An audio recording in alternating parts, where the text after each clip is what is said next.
नमस्कार, मैं हूं दिव्या अग्रवाल। आप देख रहे हैं संजीवनी।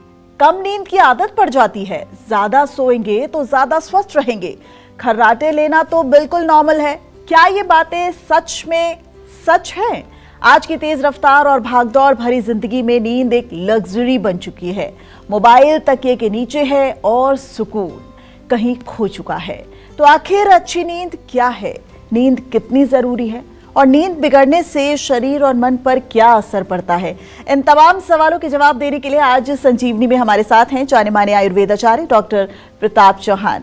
सर, आज पूरे देश से मेरे पास सवालों के ऐसे भंडार हैं जिनके सवालों के जवाब आज आपको देने हैं और संजीवनी के माध्यम से आज सवालों के जवाब न सिर्फ देने हैं बल्कि लोगों के जहन में ये बात आ जानी चाहिए कि नींद कितनी जरूरी है, जो लोगों को समझ ही नहीं आता। वो सोचते हैं अरे कम सो लेंगे तो क्या फर्क पड़ जाएगा। तो मुझे लगता है कि आज हम मिथ्स और फैक्ट्स पर भी बात करेंगे। तो मेरा सबसे पहला सवाल ये है कि कम नींद की शरीर को आदत हो जाती है, लेकिन ये कितना सही है? देखिए, बिल्कुल सही नहीं है, क्योंकि एक नॉर्मल जो हेल्दी जो व्यक्ति होता है उसको 6 से 8 घंटे की नींद लेना बहुत आवश्यक है। लेकिन जो लोग थोड़े सात्विक होते हैं या हम कहें जो लोग थोड़े स्पिरिचुअल होते हैं, उनको कुछ ऐसी ज़्यादा गहरी नींद की या बहुत लंबे समय गहर तक नींद लेने की आवश्यकता उनको नहीं होती, क्योंकि उनका खान पान, उनका जो है मन पर नियंत्रण, उस कारण से वो स्वस्थ रहते हुए भी थोड़े कम सोचते हैं। लेकिन आयुर्वेद के अनुसार हम कहें तो प्रकृति का भी थोड़ा रोल होता है। जो पित्त प्रकृति के लोग होते हैं वो कम नींद से भी काम चल जाता है, एज़ कम्पेयर टू जो वात और कफ प्रकृति वाले होते हैं, उनको तो गहरी नींद चाहिए। लेकिन फिर भी एक अच्छी गहरी नींद जो है 6 से 8 घंटे की अवश्य होनी चाहिए। डॉक्टर चौहान, एक जहन में सवाल आया कि क्या हम जितना ज्यादा सोएंगे उतना ज्यादा हेल्दी रहेंगे? इस बात में कोई सच्चाई है? बिल्कुल कोई सच्चाई नहीं है। देखिए, अगर अधिक सोएंगे और अधिक स्वस्थ होंगे, ये बिल्कुल एक गलत अगर किसी ने कुछ कहा है इस तरह से, तो इसका कोई मीनिंग नहीं है। इसलिए क्योंकि जब हम सोते हैं तो आयुर्वेद के हिसाब से हमारे बॉडी में जो चैनल्स हैं वो ब्लॉक होते हैं और दिन में सोने से तो वजन भी बढ़ता है। अच्छा, तो इसलिए ऐसा नहीं है कि ज़्यादा सोएंगे तो ज़्यादा हेल्दी रहेंगे, ये बिल्कुल गलत है। सर, क्या बेड पर लेटे रहने से, मतलब हम सो नहीं रहे हैं, हाँ जी, लेकिन हम आंखें बंद करके सिर्फ हम बेड पर लेटे हुए हैं और आराम हमें ऐसा लग रहा है कि हमें शरीर को मिल रहा है, इसमें कितनी सच्चाई है? ये कितना फायदेमंद है? देखिए, पूरी तरह से सत्य तो नहीं है, क्योंकि कुछ हद तक आप कह सकते हो कि कम से कम आप जब लेटे हुए तो थोड़ा सा आपको जो है रेस्ट मिल जाता है। लेकिन नींद कब हमें जो है, नींद का क्या मतलब होता है? जब हमारी बॉडी, हमारा माइंड, हमारी सेंसेस टोटली जो है वो रिलैक्स पोजीशन में हो और हमारा जो है पूरा उससे डिस्कनेक्ट हो जाता है, उसको कहते हैं गहरी नींद। और वही नींद जो है हमारे स्वास्थ्य के लिए बहुत इम्पॉर्टेंट होती है। इसलिए जो है केवल लेटे रहने से आपको नींद का बेनिफिट पूरा नहीं मिलता है। सर, कई बार क्या होता है कि हम सो रहे हैं लेकिन कई लोगों को आदत होती है भाई लाइट मत बंद करना, तो ये जो लाइट नहीं बंद करना, लाइट जलाकर सोना, ये कितना हानिकारक या फायदेमंद है? देखिए, लाइट जलाकर जब आप सोते हैं तो डेफिनेटली हमारे शरीर के अंदर जो मेलेटोनिन होता है, जो कि नींद लाने में बहुत हेल्पफुल होता है, उसका सीक्रेशन कम हो जाता है और जिसके कारण गहरी नींद नहीं आती है। इसके अलावा जो है अगर हम देखें तो अगर आप लाइट जला करके सोएंगे तो कई तरह के हार्मोनल इम्बैलेंसेस भी हमारे शरीर में हो जाते हैं। इसलिए लाइट पूरी तरह बंद रह करके अगर आप जब सोते हैं तो उससे अच्छी गहरी नींद आती है और आपके बॉडी और माइंड दोनों को ही जो है रिपेयर भी होता है बॉडी में और माइंड को भी बहुत रिलैक्स मिलता है उससे। तो अगर आपका भी कोई हेल्थ इशू है, जीवा के सेहत के नंबर पर अभी कॉल करें। जीवा सेहत का नंबर है 8860104040। सर, महिलाओं की या पुरुषों की या बच्चों की अगर वो सो रहे हैं तो क्या सबकी नींद की रिक्वायरमेंट्स अलग अलग होती है? डेफिनेटली देखिए, सबकी रिक्वायरमेंट अलग अलग होगी, क्योंकि जो महिलाएं हैं या पुरुष हैं या बच्चे हैं, उनकी सबकी रिक्वायरमेंट इसलिए अलग अलग होती है क्योंकि एज अलग है, उनका शारीरिक और मानसिक स्थिति अलग है, हार्मोनल फैक्टर्स अलग अलग हैं। फिर ये निर्भर करता है। और जैसे ख़ासतौर से छोटे बच्चे हैं, जो अभी 10 साल से कम के बच्चे हैं, उनको 9 से 11 घंटे तक की नींद चाहिए होती है बॉडी, क्योंकि ग्रोइंग स्टेज में उनकी बॉडी है। इसी प्रकार से जो पुरुष हैं उनको थोड़ी नींद, महिलाओं के अगर कनेक्शन में देखें तो थोड़ी कम चाहिए होती है। और महिलाएं स्पेशली अगर जब वो प्रेगनेंसी में हो या उनके मेंस्ट्रुअल साइकिल चल रहे हैं या मेनोपॉज का टाइम चल रहा है, उस समय जब हार्मोनल इम्बैलेंस होता है तो तब उनको थोड़ा सा रेस्ट की आवश्यकता होती है, ताकि उनकी बॉडी के जो स्थिति है वो नॉर्मल हो जाए और बॉडी में एनर्जी भी प्रॉपर उनकी बनी रहे। सर, लेकिन आपका कहना है कि महिलाओं को थोड़ा सा ज्यादा सोना चाहिए, तो थोड़ा सा पुरुषों को भी एडवाइस कर दीजिए, क्योंकि महिलाएं तो सबसे पहले घर में उठती हैं, फिर कैसे होगी उनकी? डेफिनेटली बिल्कुल उनको थोड़ा सा समय मिलना चाहिए, क्योंकि वो काम एक्स्ट्रा करती है और आजकल तो वर्किंग वुमेन है। वर्किंग वुमेन तो घर में भी काम करती है, बाहर भी काम करती है, तो अगर उसको प्रॉपर नींद नहीं आएगी तो बहुत ज़्यादा फिर तकलीफ़ें शुरू हो जाती है। और देखा है हमने, हमारे पास बहुत सारे ऐसी महिलाएं आती हैं कि यंग एज में उनको कुछ ऐसी समस्याएं शुरू हो जाती हैं। एनीमिया एक बहुत बड़ी प्रॉब्लम है, उसके साथ जोड़ों की प्रॉब्लम है। इसलिए डेफिनेटली पुरुषों से मेरा निवेदन है कि महिलाओं का थोड़ा काम में हाथ बटाएं, ताकि उनको थोड़ा समय मिले सोने के लिए। सर, अगर बात की जाए नैपिंग की, ये जो नैपिंग होता है वो बहुत ज़रूरी होता है जब हम ऑफिस में भी होते हैं या फिर कहीं ट्रैवल भी कर रहे होते हैं। ये जो 10-15 मिनट के लिए हम आंखें बंद करके सो जाते हैं, ये कितना हेल्दी है? देखिए, इसको आजकल पावर नैपिंग कहते हैं और नैपिंग के कई तरीके होते हैं, लेकिन सही समय पर और सही तरीके से नैपिंग करना वो बहुत इम्पॉर्टेंट है।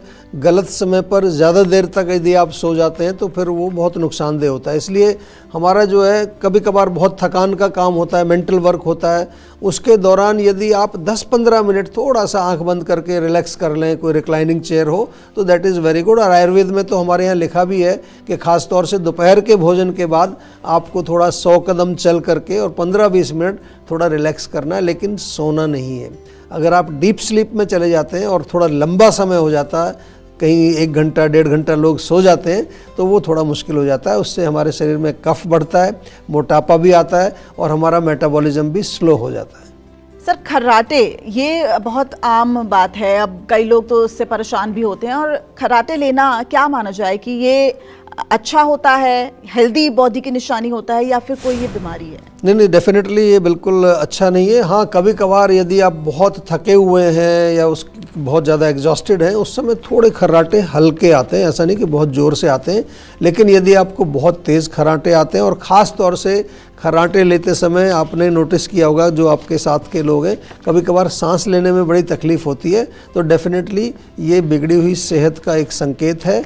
और ये मोटापे के कारण हो सकता है, गले में कफ के कारण हो सकता है, और एक स्लीप एपनिया नामक बीमारी आपने सुनी होगी, उसके कारण भी हो सकता है। कभी कभार नाक में और गले में अगर बलगम जमा हुआ है, उसके कारण भी हो सकता है। इसलिए अगर खर्राटे यदि आपको इस प्रकार के आते हैं कि साइड वाले कमरे में भी सुनाई देते हैं, तो डेफिनेटली आपको तुरंत उस पर ध्यान देना चाहिए और एक चिकित्सक से परामर्श लेना चाहिए। सर, हम लगातार बात कर रहे हैं स्लीपिंग से जुड़ी प्रॉब्लम्स की, या फिर कई ऐसे फायदों की जो आम लोगों को जानना चाहिए। जी। रात में जब हम सोते हैं तो मुझे भी ये आदत है कि हम मोबाइल जो है वो चलाते हैं, और ऐसा भी देखा गया है कि जब हम गैजेट्स का इस्तेमाल करते हैं तो थोड़ी नींद भी आ जाती है। लेकिन क्या गैजेट्स हानिकारक होते हैं जब हम सोने वाले होते हैं? देखिए, इस पर तो बहुत रिसर्च हो चुकी है। गैजेट्स का प्रयोग रात को सोने से कम 1 घंटे पहले बंद कर देना चाहिए, क्योंकि जब आप मोबाइल देखते हैं तो अगेन उसमें से एक रेडिएशन निकलता है, वो आपके ब्रेन के नसों को कमज़ोर करता है। यही नहीं, उसमें से जो कंप्यूटर है या टेलीविज़न या और कोई भी गैजेट है, उसमें से जो भी रेडिएशन निकलता है वो आपके ब्रेन को और उत्तेजित कर देता है। मेलेटोनिन कम निकलता है तो 2 प्रॉब्लम होगी। नंबर 1, आपका ब्रेन स्टिमुलेटेड हो जाएगा, तो आपको जो नींद तो आ जाएगी शायद, पर गहरी नींद नहीं आएगी। और इसके कारण होगा क्या कि सुबह आप जब उठेंगे तो टायर्ड फील करेंगे, फ्रेश फील नहीं करेंगे, दिन भर भी आपको सुस्ती बनी रहेगी। तो बिल्कुल डेफिनेटली सोने से पहले किसी भी तरह का गैजेट्स कम से कम 1 घंटे पहले बंद कर देना चाहिए। अब ऐसे में कई लोग तो उसे एक मी टाइम के तरह भी काउंट करते हैं कि ये एक मी टाइम है जिसमें सिर्फ हम हैं और हमारा मोबाइल गैजेट है, बट आपने अब बता दिया है तो शायद अब लोग। लेकिन जो सोना है ना, जो स्लीप है, वो मी टाइम से भी कहीं ज़्यादा अच्छी चीज़ है, क्योंकि सोने में जो आनंद आता है, ये सभी का एक्सपीरियंस है, वो इसमें कोई आनंद नहीं है उतना। ये अभी हम शायद इसको समझ नहीं पा रहे हैं, लेकिन जब गहरी नींद में से व्यक्ति कोई भी उठता है तो कितना आनंदित होता है, वो सभी को बताता है कि आज तो बहुत मस्त नींद आई मेरे को। बताते हैं कि नहीं आप लोग भी बताते होंगे।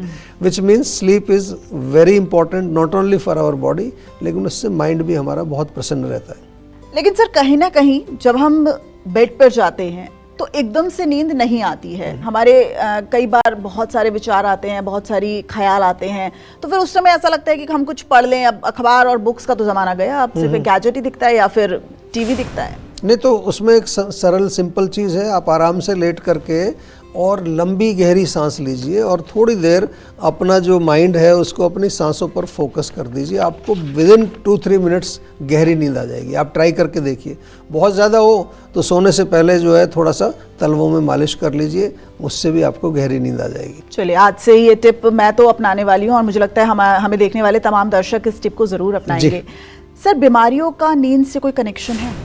देखिए, डेफिनेटली कनेक्शन है। और ये जो नींद और बीमारियों का इतना कनेक्शन है, मैं ये कह सकता हूँ कि जब व्यक्ति जो बीमार होता है तो बीमारी में उसको ज़्यादा नींद चाहिए भी और उसको गहरी नींद आनी भी चाहिए, क्योंकि गहरी नींद आने से ही उसकी बीमारी में रिकवरी उसकी होगी। लेकिन कई बार क्या होता है कि बीमारी के कारण नींद नहीं आ पाती है, पेन है या कोई थकान है या इवन फीवर होता है, कई बार जो है ब्लड प्रेशर बढ़ा होता है।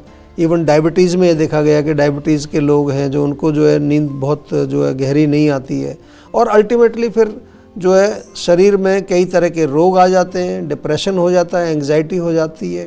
तो इसलिए इम्यूनिटी तो हमारी कमज़ोर होती है अगर गहरी नींद नहीं आएगी आपको, साथ में हमारे जो है शरीर और माइंड में कई प्रकार के रोग भी आते हैं। तो इसलिए नींद और बीमारियों का बहुत गहरा कनेक्शन है। अच्छा, बहुत बार सर हम ये देखते हैं, अपने आसपास भी देखते हैं कि कई लोग काम करते वक्त अगर थोड़ी देर भी उनके पास कोई काम नहीं है तो वो सोने लगते हैं और खराटे भरने लगते हैं, तो ऐसा लगता है कि बहुत गहरी नींद में है। तो ये जो अच्छी नींद है और गहरी नींद है, ये कहीं भी कभी भी आ जाना, क्या ये अच्छी सेहत की निशानी? नहीं, ये सेहत की निशानी नहीं है। ये बिल्कुल जो है जब गहरी नींद या एकदम से, आप कई बार देखा होगा लोग बैठे बैठे सो जाते हैं, तो ये दर्शाता है कि कहीं ना कहीं आपके बॉडी के अंदर कोई ब्लॉकेज है या वीक, थकान का भी एक ये लक्षण है कि जब बहुत कमज़ोरी हो, या हो सकता है आप ओवरवर्कड हैं, बहुत ज़्यादा काम आपने किया है, या शरीर में मोटापा है, जो मोटे लोग होते हैं उनको प्रॉब्लम होती है।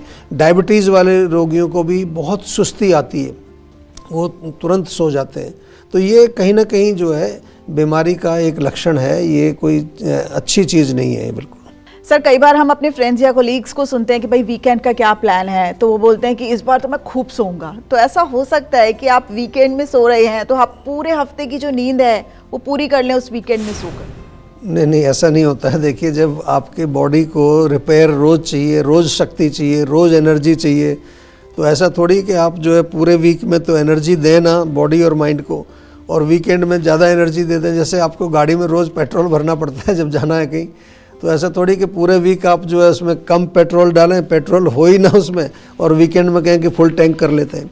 तो ये सोच जो है बिल्कुल गलत है। अगर हफ्ते में आप 4-5 घंटे की नींद आप लेते हैं और वीकेंड में 9-10 घंटे की नींद आप सोते हैं, तो इसको एक और प्रॉब्लम आती है, इससे हमारा पूरा स्लीप का क्लॉक डिस्टर्ब हो जाता है। सर्केडियन रिदम आपने सुना होगा, वो पूरे डिस्टर्ब हो जाते हैं और अनेक प्रकार के रोग इसके कारण होते हैं। खासतौर से हमारा मेटाबॉलिज्म, हमारे हार्मोन सिस्टम, ये इम्बैलेंस हो जाते हैं। और सर, आजकल तो ये बहुत नॉर्मल हो गया है कि रात को देर से सोना और सुबह देर से उठना, तो ये नॉर्मल है? नहीं, रात को देर से सोना और सुबह देर से उठना, ये दोनों ही जो है नॉर्मल नहीं है। दोनों ही जो है सेहत के लिए ख़राब है। नींद की क्वालिटी डिस्टर्ब होती है और ऐसा माना जाता है कि 2 hours of sleep before midnight is equal to 4 hours of sleep after midnight. ये बहुत कॉमन एक कहावत है। और वैसे भी रात को अगर देर तक आप सोते नहीं हैं और सुबह देर तक जगते नहीं हैं, तो इससे दोनों से ही हमारा माइंड भी कमज़ोर होता है, हमारे बॉडी में जो हार्मोनल सिस्टम है उसमें इम्बैलेंस होता है, और जो रिपेयर वर्क हमारे शरीर में होना चाहिए, जो एक रिजुविनेटिव वर्क होता है, हमारे जो सर्केडियन रिदम होते हैं, वो डिस्टर्ब होते हैं। तो definitely early to bed, early to rise makes a person healthy, wealthy and wise, ये आपने सुना होगा, यही कहावत ठीक है।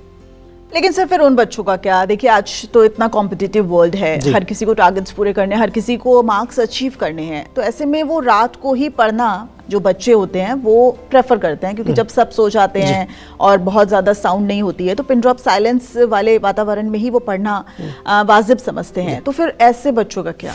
देखिए, सबसे ज़्यादा पिन ड्रॉप साइलेंस तो अर्ली मॉर्निंग होता है, जिसको ब्रह्म मुहूर्त कहते हैं, और उसी टाइम अगर आप देखें साइंटिफिकली भी, तो हमारा ब्रेन बिल्कुल शांत जब होता है तो फोकस, कंसंट्रेशन, मेमोरी हमारी अच्छी होती है।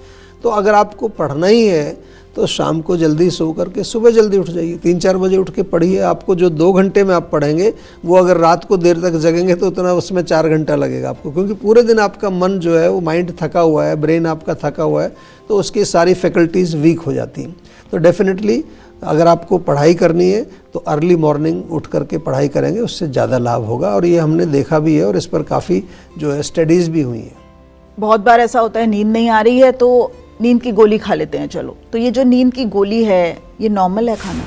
नहीं, बिल्कुल नॉर्मल नहीं है। नींद की गोली जो है वो हमारे जो ब्रेन को एक तरह से डल करती है, और इससे हो सकता है आपको लगे कि आपको नींद आ रही है, लेकिन मोस्टली आपने एक्सपीरियंस किया होगा जो लोग नींद की गोली लेते हैं कि सुबह जब आप उठते हैं तो आपका शरीर और मन दोनों ही थके हुए होते हैं। एंड इससे ज़्यादा जो ख़तरनाक चीज़ ये है कि इसका एडिक्शन हो जाता है, फिर इसके बगैर आप सो नहीं पाते। और बहुत सारी प्रॉब्लम्स मैंने देखी हैं, थोड़ा चक्कर आना, डिजीनेस जिसको बोलते हैं, lack of concentration, lack of memory.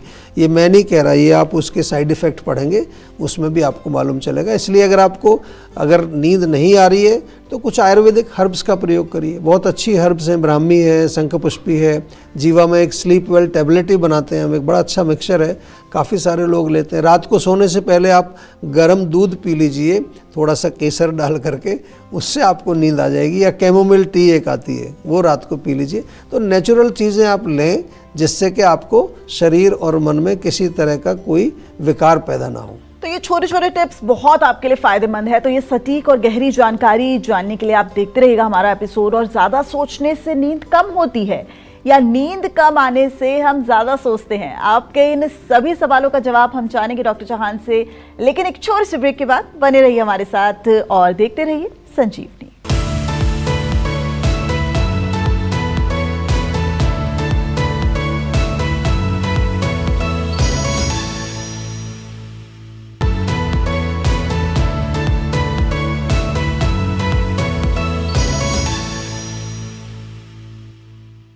Break के बाद स्वागत है आप सभी का संजीवनी में। मेरे साथ हैं जाने माने आयुर्वेदाचार्य डॉक्टर प्रताप चौहान, और आज हमारी चर्चा का विषय है साउंड स्लीप से जुड़ी वो बातें जो आपकी सेहत पर सीधा असर डालती हैं। डॉक्टर चौहान, अब हम बात कर रहे हैं कि हम जब बहुत ज्यादा सोचते हैं तो क्या उसका सीधा असर नींद पर पड़ता है? यानी जब हम ज्यादा सोचते हैं तो नींद कम आती है, या फिर हम जब कम सोते हैं तो हम ज्यादा सोचते हैं? देखिए, हमारी जो सोच है और नींद है ये दोनों एक दूसरे से जुड़ी हुई हैं डेफिनेटली।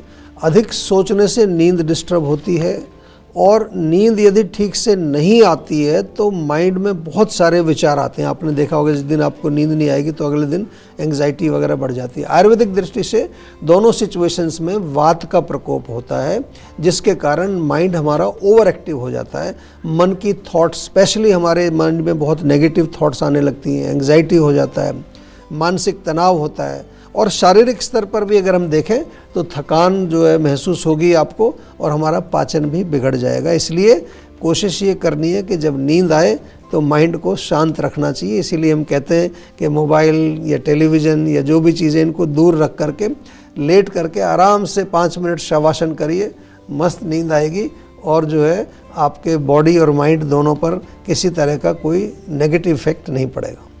और डॉक्टर चौहान, अब तो हम बात करेंगे सॉल्यूशंस की। ये जो स्लीप डिसऑर्डर्स हैं, ये जो स्लीप को लेकर तमाम इश्यूज हैं, इनको हल करने के लिए जीवा आयुर्वेदा में क्या ट्रीटमेंट है? देखिए, हमारे यहाँ तो बहुत सारे पेशेंट आते हैं जिनको ये इस तरह की प्रॉब्लम होती है। सबसे पहले तो हम देखते हैं कौन से दोष का प्रकोप है। मुख्य रूप से वात का उसमें प्रकोप मिलता है, तो हम नस्य चिकित्सा करते हैं, शिरोधारा करते हैं, अभ्यंग चिकित्सा करते हैं, बहुत ही इफ़ेक्टिव है। मैंने ये देखा है कि जो लोगों को बिल्कुल नींद नहीं आती, शिरोधारा के टेबल पर 5 मिनट में वो खर्राटे भर रहे होते हैं। इसके अलावा इंटरनल लेवल पर जो है हमारे यहाँ पर कई प्रकार के ऐसे शास्त्रीय औषधियाँ हैं जो हमारे माइंड के लेवल पर या ब्रेन के, मस्तिष्क के लेवल पर वात को कम करते हैं, plus nourishment of the brain faculties करते हैं। और सिंपल जो है, बहुत इसमें बहुत ज़्यादा कोई कठिन मेडिसिन्स नहीं है, सरल मेडिसिन्स हैं जो कुछ महीनों के अंदर ही आपकी ये स्लीप डिसऑर्डर प्रॉब्लम को अच्छी तरह से सॉल्व कर सकती है। तो मुझे लगता है डॉक्टर सर, आज जिनको भी नींद से जुड़ी कोई समस्या है, उनकी तमाम समस्या को आपने अपने हर जवाब से पूरी तरह से उसका समाधान कर दिया। आपका बहुत शुक्रिया। Thank you very much. तो सेहत बनानी है तो सेहत का नंबर मिलाएं और अपनी कॉल रजिस्टर कराएं। जीवा सेहत का नंबर है 8860104040। अगर सेहत से जुड़े आपके सवाल हैं तो आप ईमेल कर सकते हैं। जीवा की ईमेल आईडी है info@jiva.com। आप फेसबुक के जरिए भी जीवा से जुड़ सकते हैं। जीवा की फेसबुक आईडी है www.facebook.com/जीवा आयुर्वेदा। और YouTube पर जीवा शोज देखना बिल्कुल ना भूलें और आज ही जीवा का YouTube चैनल सब्सक्राइब करें जो है www.youtube.com/जीवा आयुर्वेदा। सेहतमंद रहने के लिए आयुर्वेद से जुड़ना, अच्छा खाना, अच्छा सोचना और हर रोज संजीवनी देखना बेहद जरूरी है। कल फिर होगी सेहत की बात डॉक्टर चौहान के साथ। नमस्कार।